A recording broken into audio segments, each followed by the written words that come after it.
Hello, my name is Pedro Rocha from the University of Brasília.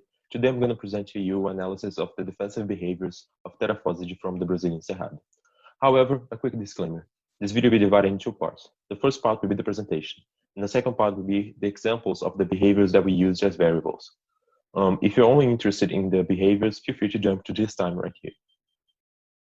Terafosage spiders, also known as tarantulas, possess several defense mechanisms, such as arming, biting, release of articulating hairs, and several others.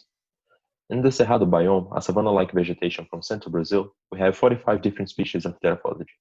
Here, we analyze the behaviors of 11 of them to verify if there is a difference between species, gender, sex, as they may have different life histories. For the experiment, we had 29 individuals. First of all, we divided them into small, medium, or large-sized spiders. We stimulated them with a styrofoam ball in the frontal part of the spider every 10 seconds until we reached the limit of 2 minutes. All the interactions were filmed, and later we transformed them into frequencies for each individual. Later, we perform a PCA analysis to analyze if there is a difference between the groups that we previously discussed. Now, to the results. First of all, we observed 20 different behaviors, which you'll see in the videos later in this video, and most of them were previously described by Blatchford. And the PCA grouping did not show any possible separation between the groups that we previously discussed. Common behaviors for all species are retreating, backing off, and huddle, and more aggressive behaviors are typical to medium to large-sized spider, independent of the stage of development, such as Acanthus curri, Lasiodra, and Yandu, and it's absent in smaller spiders, such as Catanduba simoni, and the Scineocolini subfamily, such as the Licotene montai, Gurita cerrado, and Sicyus longibubi. The genus Yandu display also the greatest diversity of behavior and the number of exclusive behaviors in relation to Lasiodra, Acanthus curri, and the Scineocolini subfamily, respectively. Although there are some differences in the frequencies of behavior, we cannot group these species because they overlap in the data, as you'll see later in the graphs. Here in figure 1, we have a biplot of the principal components 1 and 2. Here in the right side, we have some overlapping, which are retreating in articulating hair, biting, and touch with frontal legs. In the left side, we have turn around in articulating hair and retreating. These arrows indicate how strong each of these variables influence each of the dots.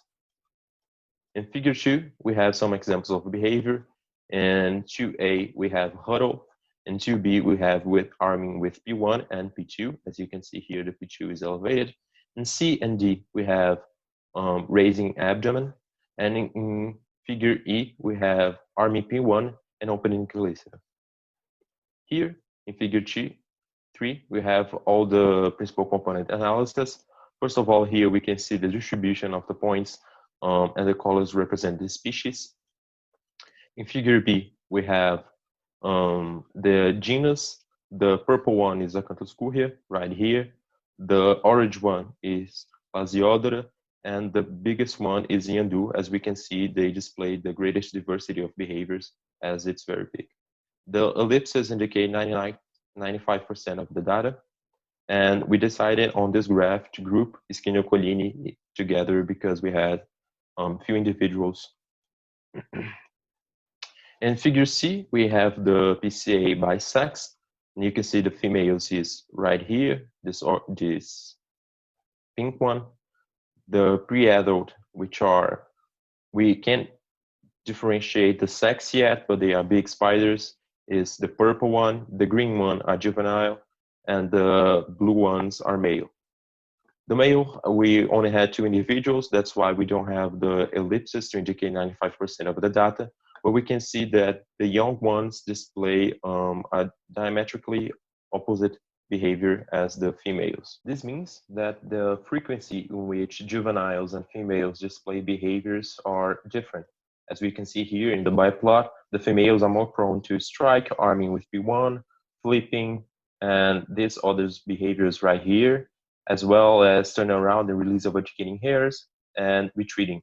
While the juveniles release more articulating hairs, turn around, this group right here, which is retreating, releasing articulating hair, biting, and touching with frontal legs, as well as backing off, cornering, huddle, and raising abdomen. So this graph doesn't mean that the juveniles doesn't display these behaviors, but this means that they display less frequent than females. Now, I'm gonna play to you some clips of these behaviors that we used as variables. And if you have any questions, feel free to send me an email, which is in the poster, or leave a comment that I'll be happy to answer. Well, the first behavior is huddle, in which the spider brings its leg closer to its body.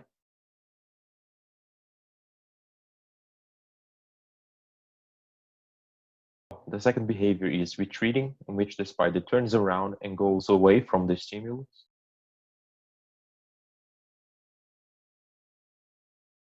This behavior is turn around, in which the spider goes away from the object, but without increasing its distance to it. This behavior is release of urticant hair, in which the spider uses its rear legs to scrape the urticant hairs of its abdomen.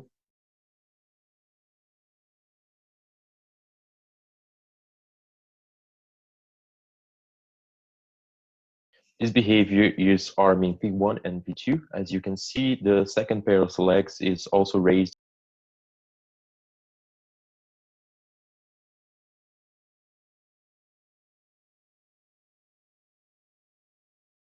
This behavior is arming P1 and opening the chelicera. As you can see, the spider raises its first pair of legs while opening the chelicera in a threatening posture.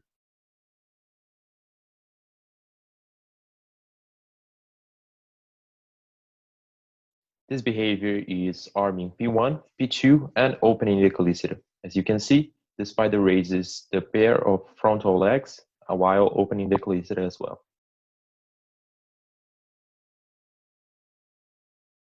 This behavior is striking, in which the spider uses its frontal legs to strike the object.